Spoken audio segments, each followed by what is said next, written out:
ദേശീയ പണിമുടക്കിന്റെ ഭാഗമായി ഇടത് തൊഴിലാളി സംഘടനകളുടെ നേതൃത്വത്തിൽ ഗുരുവായൂരിലെ customs and central excise office ഉപരോധിച്ചു. കിഴക്കേ നടയിൽ നിന്ന് പ്രകടനമായി എത്തിയാണ് കസ്റ്റംസ് ഓഫീസ് ഉപരോധിച്ചത്. CPI സംസ്ഥാന സെക്രട്ടേറിയറ്റ് അംഗം KK വത്സരാജ് ഉദ്ഘാടനം ചെയ്തു. അവര് ഈ സംയുക്ത സമരത്തിന്റെ വേദിയിലേക്ക് വരുന്നില്ല. INTUC നേതാക്കന്മാർ പറയുന്നത് നിയമസഭാ തെരഞ്ഞെടുപ്പ് വരുന്നു എന്നുള്ളത് കൊണ്ട് ഇങ്ങനെ ഒരു സമരത്തിൽ പങ്കെടുക്കുന്നതിന് കോൺഗ്രസ്സുകാരുടെ വിലക്കുണ്ടെന്നാണ്.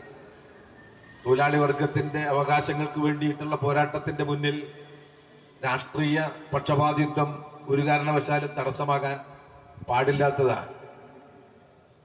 INTUCയുടെയും PMSന്റെയും മാത്രമല്ല ഇന്ത്യയിലെ മുഴുവൻ തൊഴിലാളികളുടെയും ആവശ്യങ്ങളാണ് ഈ സമരത്തിലൂടെ ഈ സംയുക്ത സമരസമിതി മുന്നോട്ട് വയ്ക്കുന്നത്. CPIM Guruvayur local secretary KR Sooraj അധ്യക്ഷത വഹിച്ചു.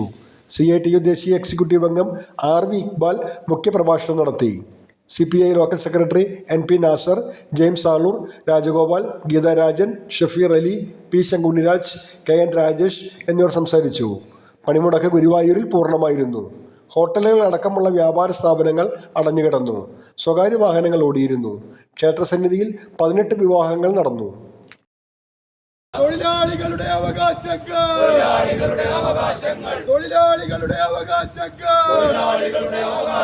നേടിയെടുക്കുക.